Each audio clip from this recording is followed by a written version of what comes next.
Julian Laurent is joining us now, so we should start, Jules, by asking what you made of that unusual penalty call. Well, I thought watching the game on TV, I thought it was a penalty. I agree with Stevie. I think the headbutt, and I think it's unfortunate because that's not the intention of Saliba, obviously. But then there's one angle with the replay on slow motion, and I think I don't know if VAR checked that one, where clearly Saliba touches the ball before there's the head clashes with Joao Pedro. And I think if Saliba goes for the ball, his head with the ball, touches the ball first, then whether or not after that he touches the player, I don't think it matters so much because he got the ball first, and it's just his momentum after hitting the ball that goes towards Joao Pedro. So with a bit of hindsight and that second replay that I hadn't seen during the game, but I saw later after the game was finished, I thought then that should not have been given as a penalty. Saliba, the only reason Saliba touches the ball is because he's fortunate. He's not even close to the ball. He's absolutely, his head is going towards Joao Pedro. And the fact that the ball comes off him after Joao Pedro's hit it, and then he headbutts him, is absolutely no excuse for not giving a penalty. He's headbutted him. And as I said, the key for me is, does it hit Saliba on the head? Yeah, but again, it's got nothing to do with Saliba, the fact the ball hit him on the head. He clearly is going for the ball and headbutts Joao Pedro. I don't see the controversy myself. Does it feel harsh because it is an accidental clash of heads? No, it doesn't. If I accidentally kick somebody in the box, it's a penalty. I see this as barely different. And to Stevie's point, Joao Pedro gets to the ball first. He heads it. It takes a nick off of Saliba. It doesn't divert the ball away from Joao Pedro, who's running onto the ball. He doesn't get onto the end of that ball because of Saliba's follow-through, which catches him in the head. That has all the hallmarks of a foul. It's in the 18-yard box, so therefore it's a penalty. I'm not sure what the controversy is here. Ali? I could not agree more with Stevie. And welcome back, Shaka Hislop, making so much sense today.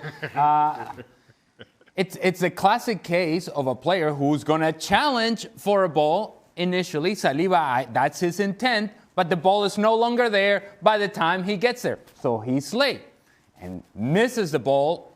And when I say misses the ball, while there is a slight touch, the point being that the challenge that he's making goes straight to the head of Joao Pedro.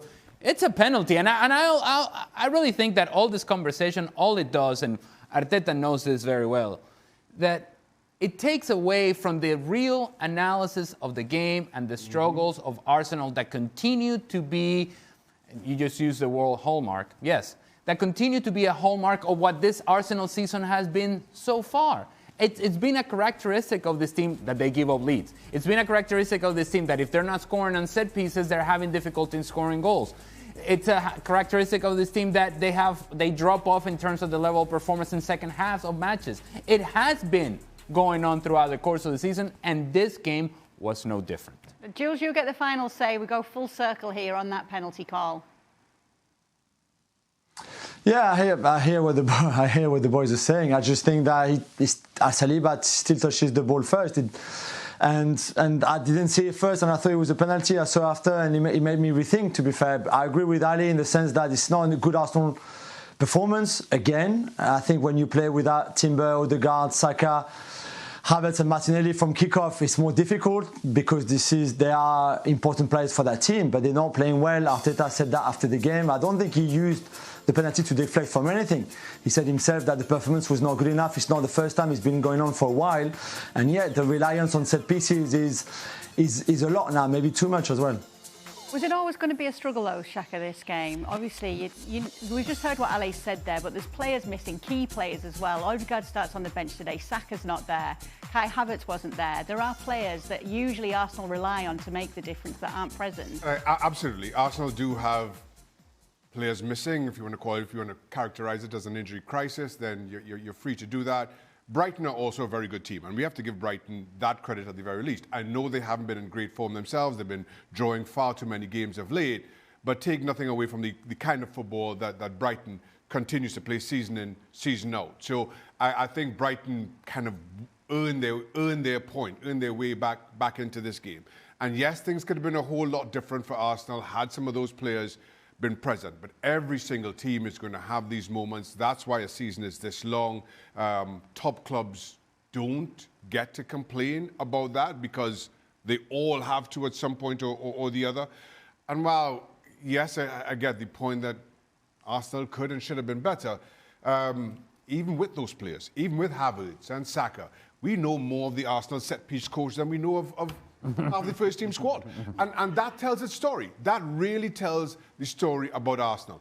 Difficult to beat, but even when they're at full strength, they just disappoint in terms of how often they freely create opportunities that aren't from a dead ball. What's missing, Stevie? Is it more than just big players? Do you know, I'd have to say, watching this today, the biggest thing I thought was missing was the desire to go and win the Premier League. Mm-hmm. You know, we've been sitting here all week talking about the chasing pack. Well, when you go out and perform the way Arsenal did, that doesn't look to me as though they're chasing anything. That looks to me as though they're just going out and maybe try and win the game. But if we don't, then we'll take the point. I mean, where's the fire in your belly? Where's the desire? You know, you're what, 8 points behind before the ball's kicked. You can't afford to drop any more points.